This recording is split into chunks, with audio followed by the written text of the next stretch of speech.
सुन रहे हैं देश के रक्षा मंत्री क्या कह रहे हैं। Shri Haribhau Kishan Rao Bagade, chief minister Arunachal Pradesh, Shri Pema Khandu, chief minister Mizoram, Shri Lal Dhoma, lieutenant governor Jammu and Kashmir Shri Manoj Sinha ji, lieutenant governor Ladakh brigadier doctor BD Mishra, विभिन्न राज्यों और यूटी से जुड़े सम्मानित जनप्रतिनिधिगण एवं अधिकारीगण, general Upendra Dwivedi, chief of army staff Shri Rajesh Singh ji, defence secretary lieutenant general Raghu Srinivasan, DG border road, BRO के सभी कर्मयोगी एवं देवियों व सज्जनों,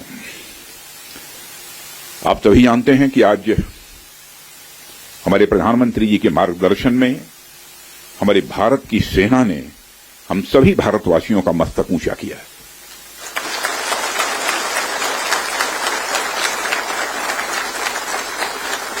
इसलिए मैं चाहता हूं कि एक बार अपने स्थान पर खड़े हो जाएं और मैं नारे लगाऊंगा।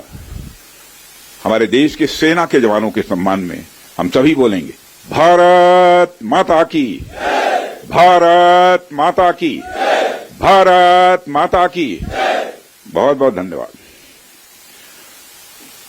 साथियों, जैसी कि आप सबको जानकारी है कि कल रात हमारी भारतीय सेनाओं ने अपने अद्भुत शौर्य और पराक्रम का परिचय देते हुए एक नया इतिहास रच दिया है। साथियों, भारत की सेना ने सटीकता, सतर्कता और संवेदनशीलता के साथ कार्रवाई की है।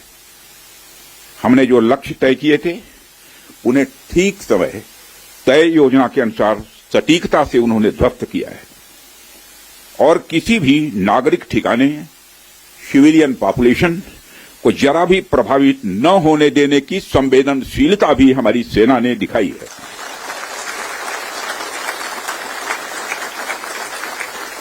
यानी एक तरीके से देखा जाए तो हम कह सकते हैं एक तरीके की सटीकता, सतर्कता और मानवीयता यह हमारी भारत की सेना के जवानों ने दिखाई है,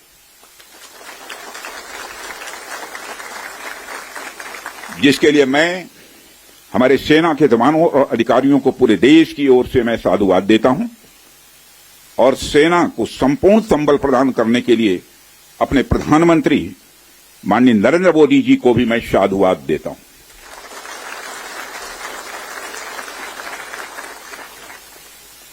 मित्रों, हमने हनुमान जी के उस आदर्श का पालन किया है जो उन्होंने अशोक वाटिका उजाड़ते समय किया था, जिन मोहि मारा तिन मोहि मारे।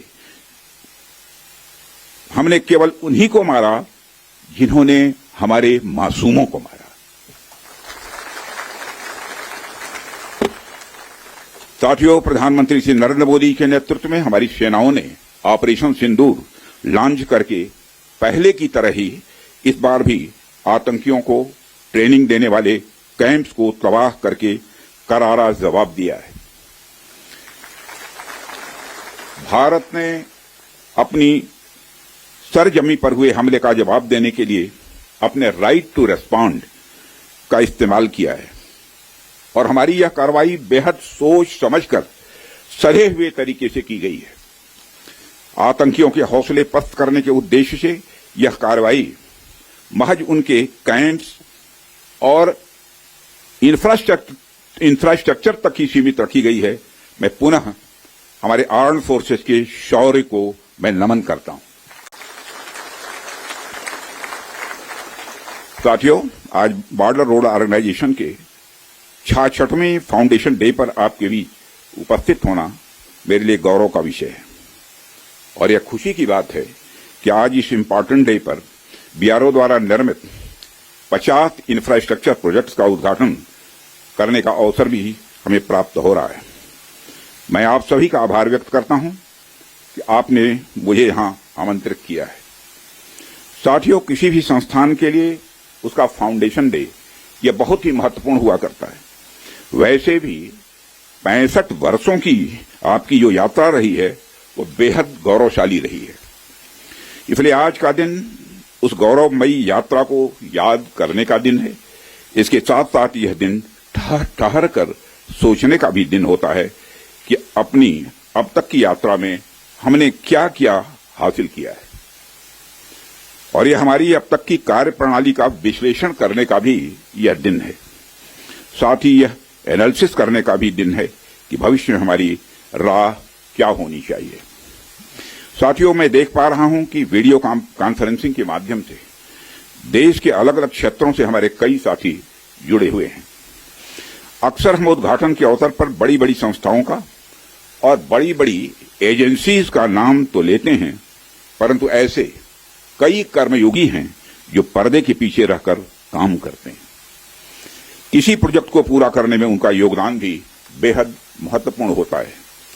इसलिए मुझे लगता है कि आज का दिन उनके योगदान को एक्नॉलेज करने और एप्रिशिएट करने का भी दिन है। साथियों, आज जम्मू कश्मीर, लद्दाख, सिक्किम, मिजोरम, अरुणाचल प्रदेश, पश्चिम बंगाल और राजस्थान में कई प्रोजेक्ट्स का उद्घाटन हुआ है। कहने को तो यह सारे फिजिकल इंफ्रास्ट्रक्चर हैं, लेकिन मैं इन्हें सिर्फ फिजिकल इंफ्रास्ट्रक्चर ही नहीं समझता। हमें जो सड़कें दिखती हैं, जो पुल दिखते हैं, वह सिर्फ दो स्थानों को जोड़ने वाले नहीं होते हैं, बल्कि वह लोगों के दिलों को जोड़ने वाले होते हैं। इन प्रोजेक्ट से राष्ट्रीय सुरक्षा को तो मजबूती मिलती ही है, साथ ही साथ यह प्रोजेक्ट इन सभी रीजन्स को इकोनॉमिक प्रॉस्पेरिटी को भी बढ़ावा देते हैं। यह तमाम प्रोजेक्ट इन क्षेत्रों में ट्रांसपोर्टेशन, टूरिज्म और इकोनॉमिक एक्टिविटी को बढ़ावा देंगे, जिससे निश्चित रूप से यहाँ के निवासियों की आय में वृद्धि होगी, उनकी क्वालिटी ऑफ लाइफ में भी इम्प्रूवमेंट होगा और इन क्षेत्रों में समृद्धि आएगी, यानी प्रॉस्पेरिटी आएगी।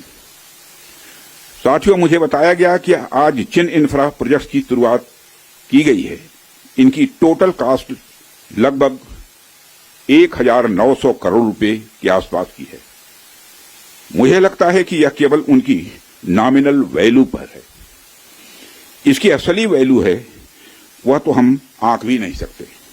इन सड़कों के माध्यम से जब कोई बच्ची स्कूल जाएगी और अपना भविष्य बनाएगी, तो उसके इम्पैक्ट का आकलन भी हम नहीं कर सकते।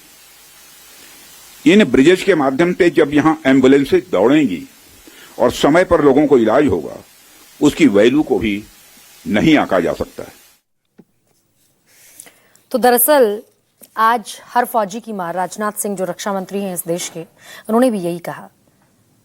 दरअसल आज इस देश के हर फौजी की मां का सीना गर्व से चौड़ा होगा, क्योंकि हम सब हिंदुस्तानी 140 करोड़ का ये जो देश है, ये उनके वीर सपूतों का शुक्रगुजार है। उनको धन्यवाद कह रहा है, सैल्यूट कर रहा है, प्रणाम भी कर रहा है।